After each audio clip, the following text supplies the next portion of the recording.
YouTube, what's going on? It's your boy Dell back with another Wrestle Talks video.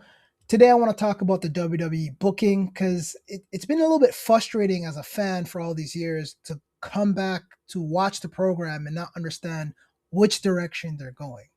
Every single time I hear Triple H say, "This is what we do," We want to do what we do, what we do, what we do, what we do, what we do, what we do. and I no longer understand what that means.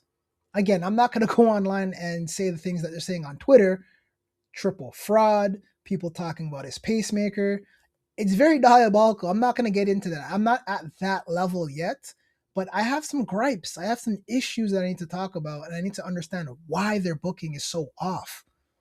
They build momentum to do something, and you're like, okay, I can get behind that. I can engage with that, and they just don't follow through. There's no continuity to what they're doing. So you start something and don't finish it. And it's been happening a lot. Like again, prime example, John Cena goes heel. We have no Rock. We obviously see there's issues with Travis Scott, and that angle gets killed. He has a podcast. No one really wants to get into it. People are pointing fingers. We don't know what's going on. I think everyone needs to take a step back and think about how we're going to execute it and make sure everyone's available. And the John Cena turning heel thing, it was done in a masterful way. And that's what I'm talking about when I say continuity. You start something that was so masterful, so clean, and then you have him on an island trying to figure it all out. To me, that makes no sense at all. How do you build around that? How do you make anything happen? You're promising things and then you don't deliver. And again, if you're a hardcore fan like myself, and there's people even further, they're going to remember these things. They're going to make notes and say, what's supposed to happen with this? The same situation when it came up with Roman Reigns saying, I don't want to see the Usos until Christmas, but yet still he was at War Games. No mention, no conversations about anything that happened here. That just died. I don't even know what Jimmy's doing on Raw, to be honest. When did he get transferred? The last time I checked the WWE website, he's still on SmackDown. So again, there are a lot of things they're shifting pieces. There hasn't been a draft. I don't know what they're doing. I think they're just trying stuff and they think that, oh, well, we're not going to notice. Listen, I've been watching storylines since 96, 97. I've been watching the program. I sit down and look at these things and I'm like, oh, what are they going to do with that? And then it goes absolutely nowhere. That's a problem. If you're going to write something down, if you're going to make it as a rough draft, make sure you follow through with it. So that way you can keep the programming moving forward. So continuity, think about that. Where's the next step? And then creative, like what is creative doing? We're looking at situations where we have Randy Orton, the Viper, the Apex Predator, the man that was running side by side with John Cena when it comes to the main event scene, and we can't get him on a program or a storyline to get him involved with the programming more. That doesn't make any sense. Like him being on the show alone is a draw. Creative should have something for him, whether it's on Raw or SmackDown. It doesn't matter. We need to have something for him, especially knowing that he's getting up in age. We need to see more of him so that we could utilize him, enjoy him while he's still here before he goes on the shelf. So now that he's back, I see he's primed and poised to go for the WWE Championship after the 3 Stages of Hell match.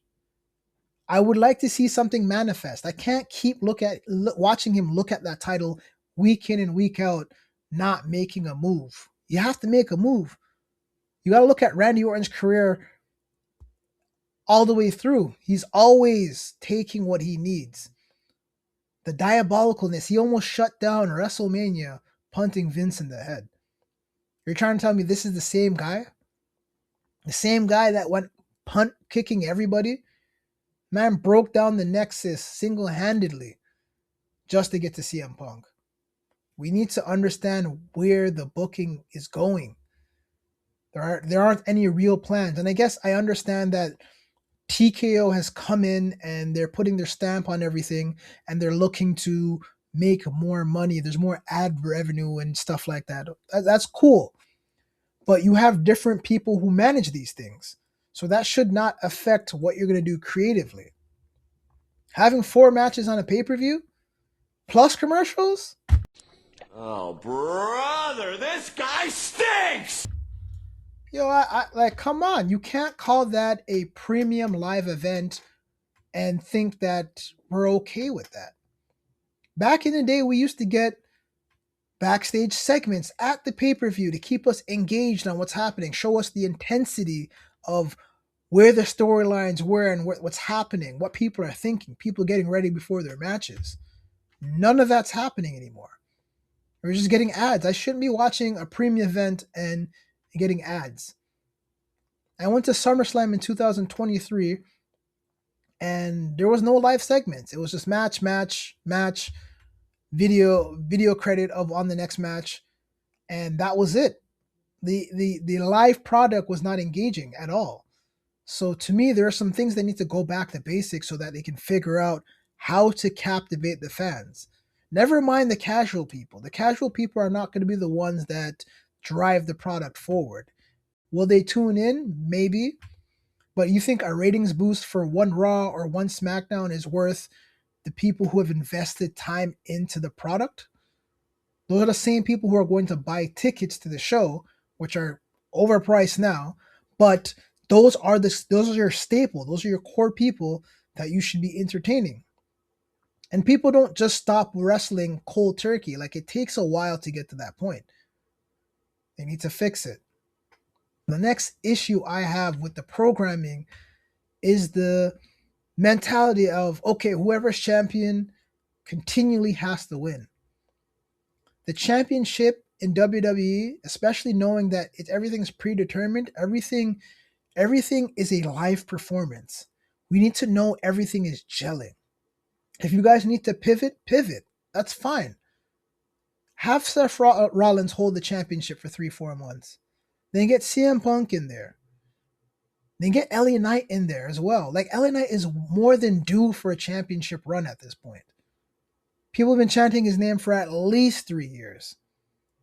And that makes for better programming, because if you have more stars at the top, more top tier talent and not just mid card talent, you will sell more merchandise.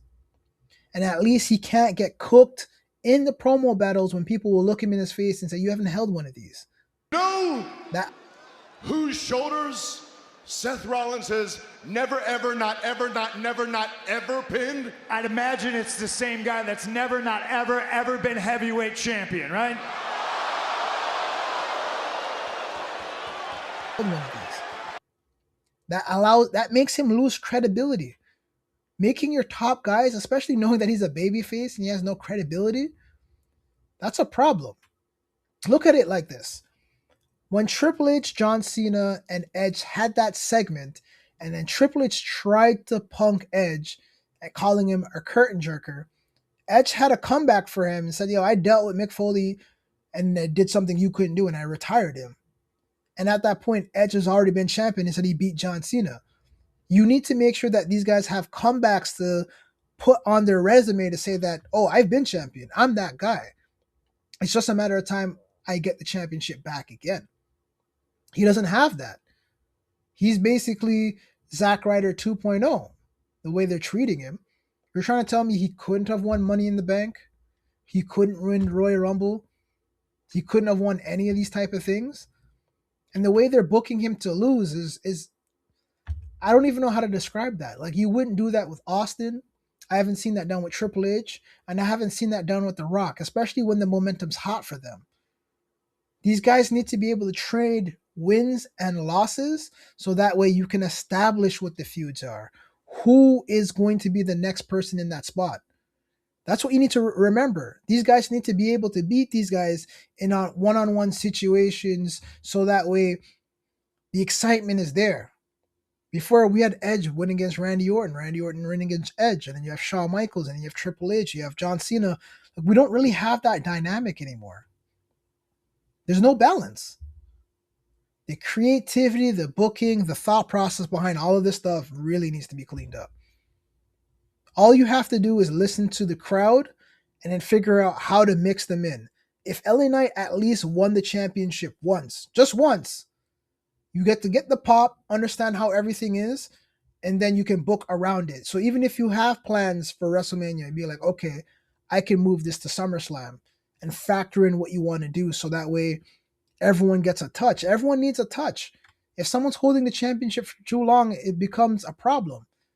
What's a good dynamic is, Rock's champion, Stone Cold's champion, Triple H, Undertaker, Kurt Angle, Chris Jericho. I just listed 6 people. Those are staple guys. Who are the 6 staple guys right now? Who are the 6 staple guys on Raw right now that we can get those touches to? Seth Rollins, CM Punk, LA Knight. Now and then we also have Braun Breaker, who's in the mix now. And that's me really thinking hard, because you've demoted AJ Styles, who still gets a good pop and still can go. Could have a nice championship run, but you're booking him like he deserves to be in an old folks home, which is crazy. Look at the match he put on with John Cena. Well, like the booking, the creative. I don't know where they're going with their stuff. I really don't know. They got to figure it out. They need to clean it up so that way we can be engaged. When people are engaged, then they want to talk better about the product. People want to buy more merchandise. Instead of someone like me coming online saying, hey man, what the hell's going on here? The product's cooked sometimes. So, that's my opinion. I want to hear what you guys think about what's happening in the WWE and what the next steps are, because those 3 situations right there that I laid out is killing the company. It's killing the credibility, and that people cannot get engaged. All right, this is me signing out. Like, comment, subscribe. Get into the comment section and tell me if you agree or disagree with what I'm saying. Peace.